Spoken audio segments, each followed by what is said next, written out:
AlujoHymn vision. Oh my Lord, and great God, you.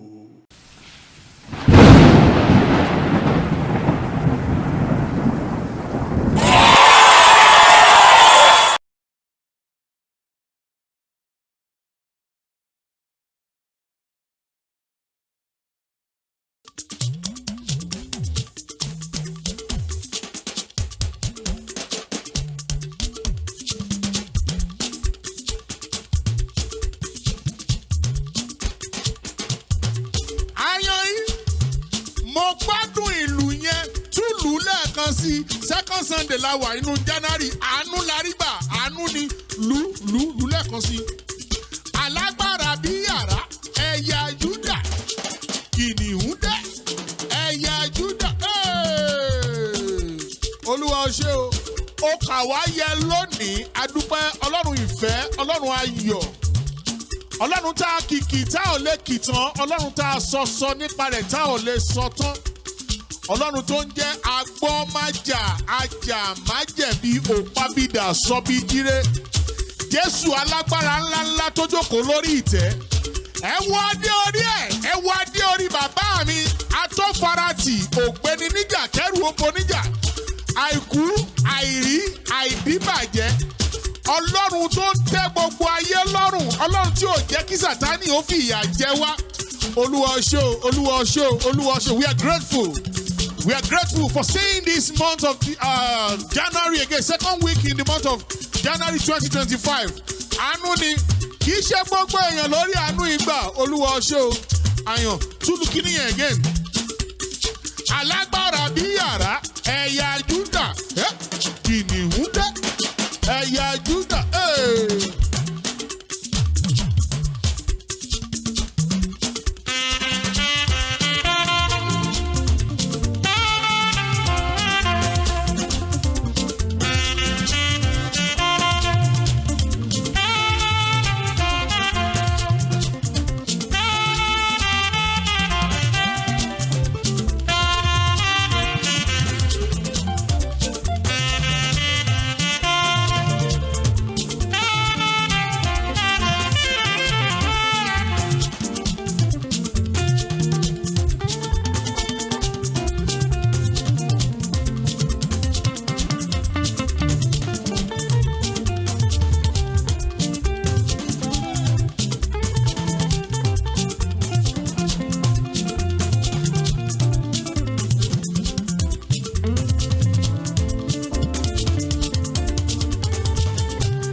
Jésù alágbára ńláńlá.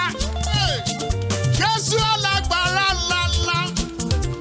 Ayọ̀. Jésù alágbára ńláńlá.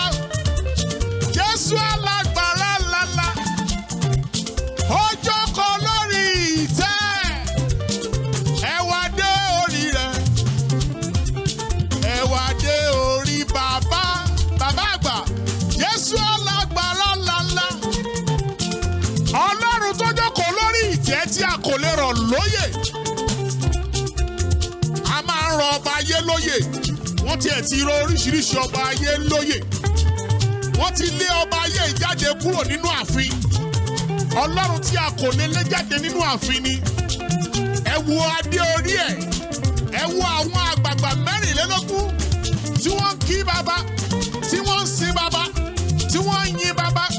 Atóbi tán, adára tán, kìnìún ẹ̀yà Júdà, alápá kábíkábí, alápá rọ́bìrọ́bì, ògbénu wúndí aṣọlá ògbénu adélébọ̀ ṣẹwà akọ́dá ohun títí ń bẹ aṣẹ̀dá ohun tí ò sí mọ́ ẹlẹ́rù níyì ọba tó legi tó lè pa paríparí ọlá ọlọ́run àná ọlọ́run òní ọlọ́run ọ̀la ọlọ́run ọjọ́ gbogbo.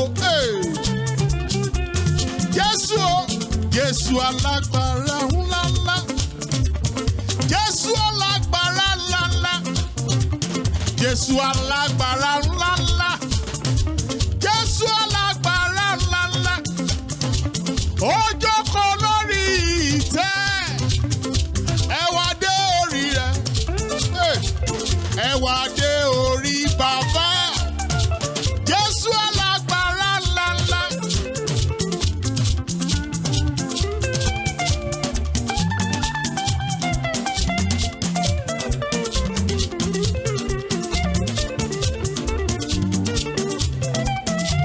Ó ṣe Gbénga.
Olúwa tó jókòó níbi gíga.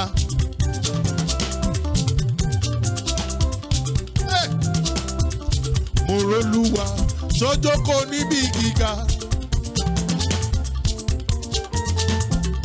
Olúwa tó jókòó níbi gíga. Níbi gíga, níbi gíga, níbi gíga. Olúwa tó jókòó níbi gíga. Ayọ̀. Àwọn áńgẹ́lì wọ́n ké mímọ́ lolúwa.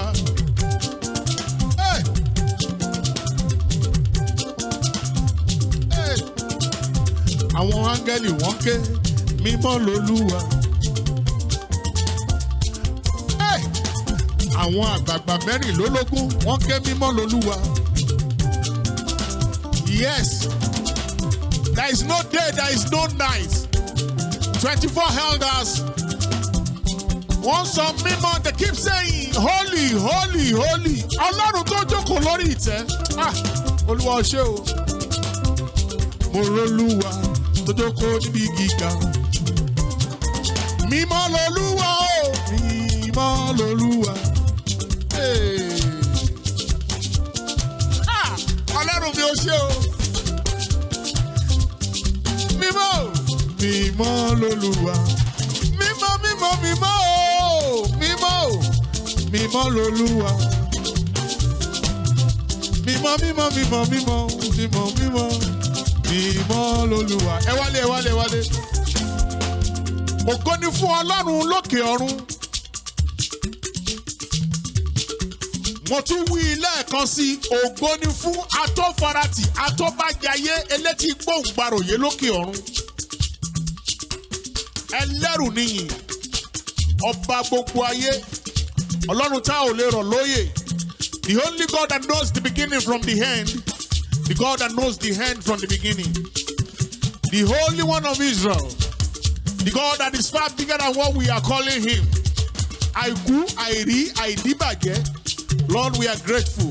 This is second Sunday in the month of January 2025. We are grateful, oh Lord. We are grateful. Opa Ogo Alafia, Munife Remugyoga Oluwayomi, Moroluwa, Totoko Nibigiga. Hey.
Ayọ̀ ọ̀sẹ̀ méjìlá tí ìlò ní 2025 àwọn kan ti ń bẹ̀rù wọ́n ń doubt Ọlọ́run. I want you to know that the God we are talking about is still on the throne. He has never left the throne. He will continue to be there. Ilẹ̀ Ọlọ́run alààyè kì í ṣú. Ìgbà díẹ̀ báyìí ló kù. Bẹ́ẹ̀ ni. Díẹ̀ báyìí ló kù. Olúwa ṣé o. Wọ́n súnmọ́ Ọlọ́run, wọ́n súnmọ́ Ọlọ́run. Súnmọ́ Ọlọ́run. Jọ. Yes. Move close to the God we are talking about, the Lord Jesus Christ. He will answer you. Ẹ káàbọ̀, AlujoHymn Fusion with Segun Oluwayomi. This it second Sunday in the year 2025, January. Lord, we are grateful on behalf of Mayowa, on behalf of Okpe, on behalf of David, on behalf of Shino, on behalf of Benga, Fred, Oladimeji, Emmanuel, everybody, all our crew, on behalf of Emmanuel, on behalf of Sheyi, we are grateful. And on behalf of everybody watching us, we are grateful, oh Lord. Oluweshe, inú mi kàn dùn ní ayọ̀. Bẹ́ẹ̀ni, wọ́n sọ pé àwọn kan ò lè rí 2025, but this is you. This is you. You need to praise God. You need to enjoy this, God, with your praise. We are grateful, Lord. We are grateful. All the glory, honor, adoration back to you, Lord. Oluweshe. Oh, jẹ́ kí ayé porúkọ rẹ lẹ́nu wa lọ. Oh, jẹ́ kí ayé sọ wá di ìdàkudà. We are grateful, oh Lord. We are grateful. Thank you. Thank you. Ewale. Last week we did not get any requests from anybody because we were just praising God. Being the first Sunday in the year 2025, we've got every reason to thank God. Today, a minimum request. Inbox mi ti kún àyàn. Àwọn èèyàn láàpò orin àwọn ọmọ. Time da ní kéré. Imagine if we are attending to all the hymns on Facebook, on TikTok, on Instagram, on YouTube, on Orisun, on radio, Smiles FM. Even 3 hours, kò lè tó wá ṣe. Kò lè tó wá ṣe. So, ìwọ̀nba tá a bá ti pè, please, manage ẹ pẹ̀lú wa. I'm going to call the hymns today. Èmi ni màá pè fún ara mi. Ta ló sọ pé àní bàbá? Ayi, àní bàbá.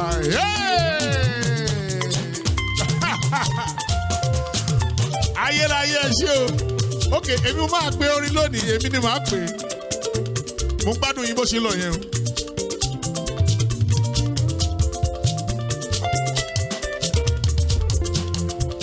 Ok.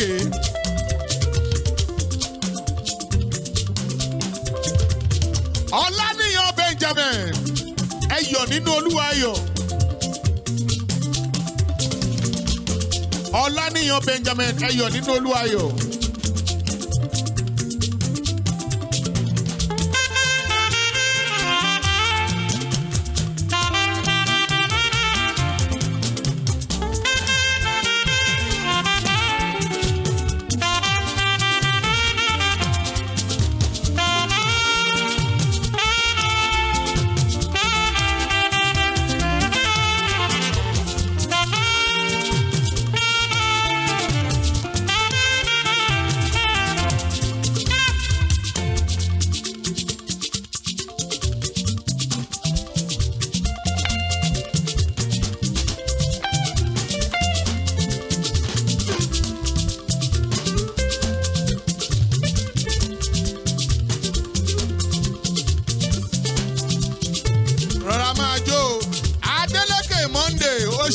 Thank you. God bless you.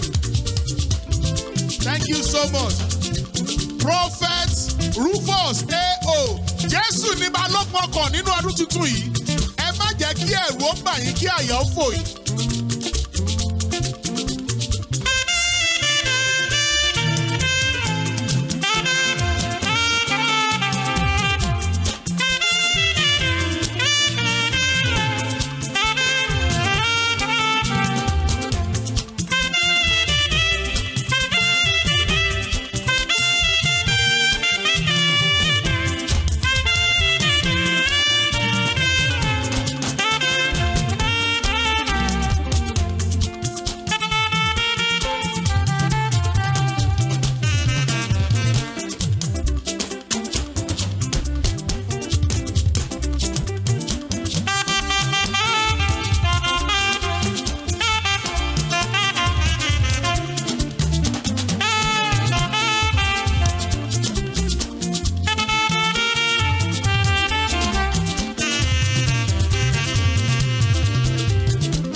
Olúwa kì í ṣú.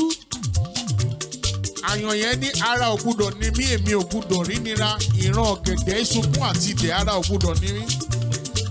Fún ìwọ tó rò pé bó ṣe wọ ọdún tuntun yìí Ọlọ́run ti gbàgbé ẹ. Irọ́. Ọlọ́run ò gbàgbé ẹ.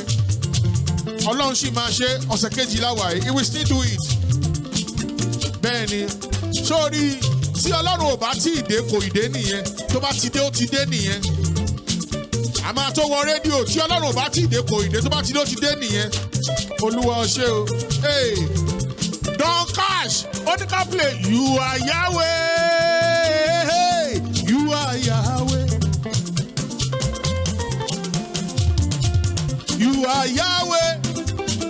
Hey, hey, hey. You are Yahweh. You are Yahweh. Alpha, Omega, Omega, Omega. You are Yahweh. Alpha, Omega. Kẹ́ wá lọ sí Ìrògbò, Mr. Fred. Ọ̀gẹ̀nẹ̀dò, Kìrìdò, ọ̀gẹ̀nẹ̀dò. Ọ̀gẹ̀nẹ̀dò, Kìrìdò, ọ̀gẹ̀nẹ̀dò. Ọ̀gẹ̀nẹ̀dò, dòdò, ọ̀gẹ̀nẹ̀dò. Bẹ́ẹ̀ni o, ọ̀gẹ̀nẹ̀dò, dòdò, ọ̀gẹ̀nẹ̀dò.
Gbogbo ẹni tó bá ń ti orí yín tó ń di ẹrù ọ̀ràn òun ló máa gbé.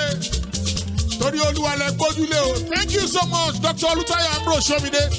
Apàṣẹ one on Smiles Radio 98.7 FM. God bless you. The Lord will keep you in the name of the Lord Jesus Christ. Thank you for this privilege again. Emmanuel Itideo. Thank you, Lord. We're grateful. Lórí rédíò gbé ọwọ́ méjèèjì sókè kó máa bẹ̀rẹ̀ sí jókòó máa yọ̀. Àánú ló ṣe. Àánú ló ṣe yìí o, ènìyàn kan. Àánú ló ṣe yìí o, ènìyàn kan o. Àánú ló ṣe yìí o, ènìyàn kan o. Mi ò mọ́kọ́ ni o. Ẹ wálé. Kí ló ń ṣẹlẹ̀ lórí rédíò? Abíọ́nú Ọlá, ìjìnlẹ̀ nínú ìjìnlẹ̀.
nísìn Smiles Radio 98.7 FM ibẹ̀ la wà láti ń dún rédíò wa ni àwa la ní. Dr. Olùtayọ̀ Ambro Ṣómìdé iléeṣẹ́ yìí ò ní jóná. Kí ló tún ṣẹlẹ̀ lórí rédíò? Bámidélé Mandela Bangbóṣe Mandela láti àjìdó ìjìnlẹ̀ nínú ìjìnlẹ̀ gbéga pé play àti play lẹ́ẹ̀kan bẹ̀ sí play. Ìjìnlẹ̀ nínú ìjìnlẹ̀ ẹ ṣeun o ìjìnlẹ̀ nínú ìjìnlẹ̀ ẹ ṣeun o ìjìnlẹ̀ nínú ìjìnlẹ̀ ẹ ṣeun o ìjìnlẹ̀ nínú ìjìnlẹ̀ ẹ ṣeun o àná mi sọ̀rọ̀ ẹ ṣeun o òní mi sọ̀rọ̀ ó ti dá mi lójú ọ̀la mi máa tẹ̀ sọ̀rọ̀ ẹ ṣeun o ìjìnlẹ̀ nínú ìjìnlẹ̀. Ẹ wálé Akápò Ọládùnjoyè oore ọ̀fẹ́ ohùn.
Ẹ̀yin orí Orísun àgbàgbé yín o.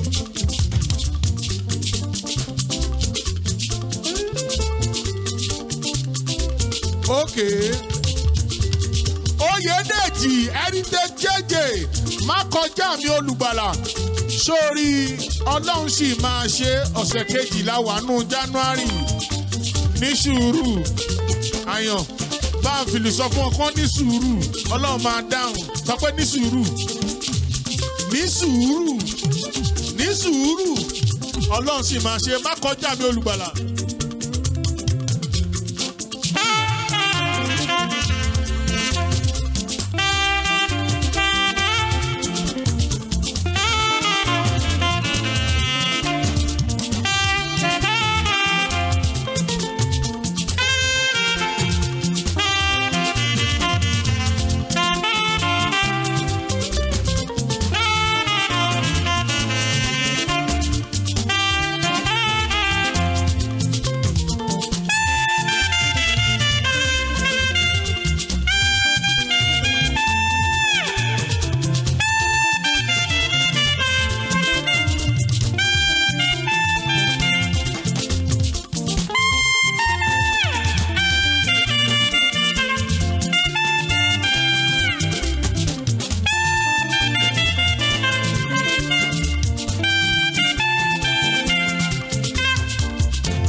Akíntọ̀ndé mo dúpẹ́ Olúwa pé mo ní ọ láti máa sábà.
ṣe pé Ọlọ́run bá kọ́ ilé náà,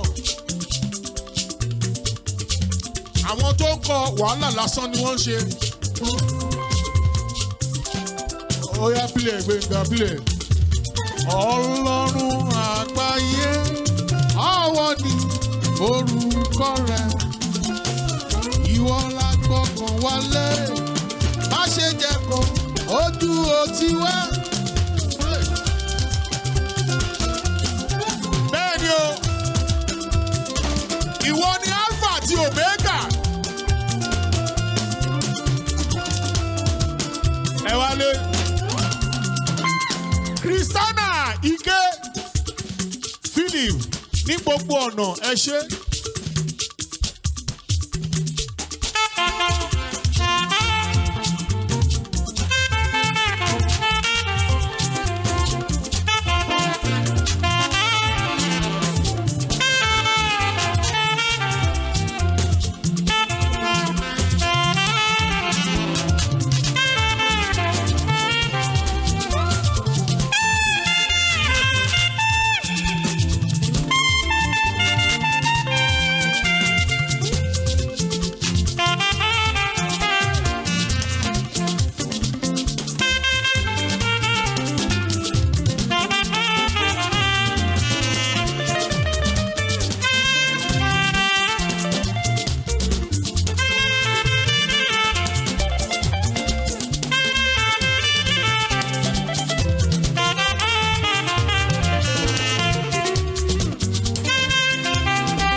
mú ìlérí ṣẹ.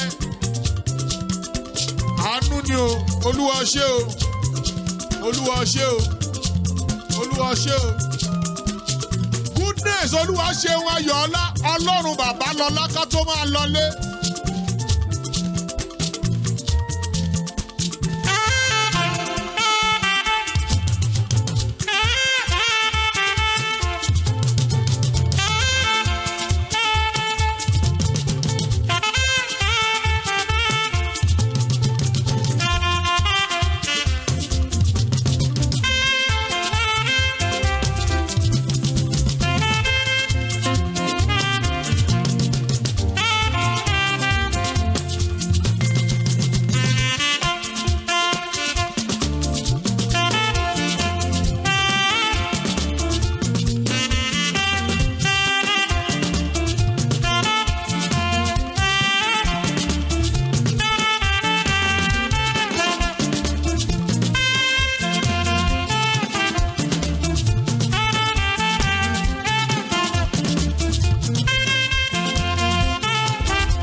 A dá ọpẹ́ padà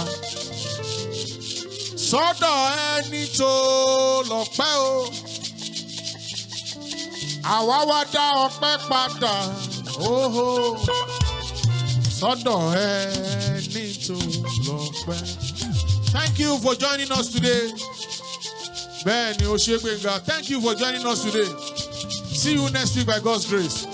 Dr. Olutayo Ambrose Shomide, God bless you. Dr. Femi Adeniyibe, aláṣẹ one, apàṣẹ one.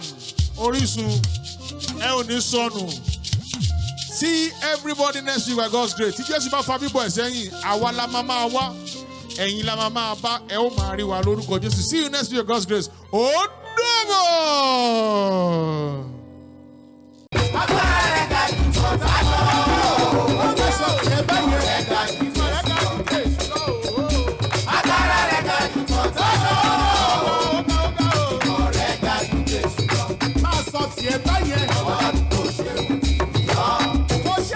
Kò ṣe ayé kò lè di ọ̀la.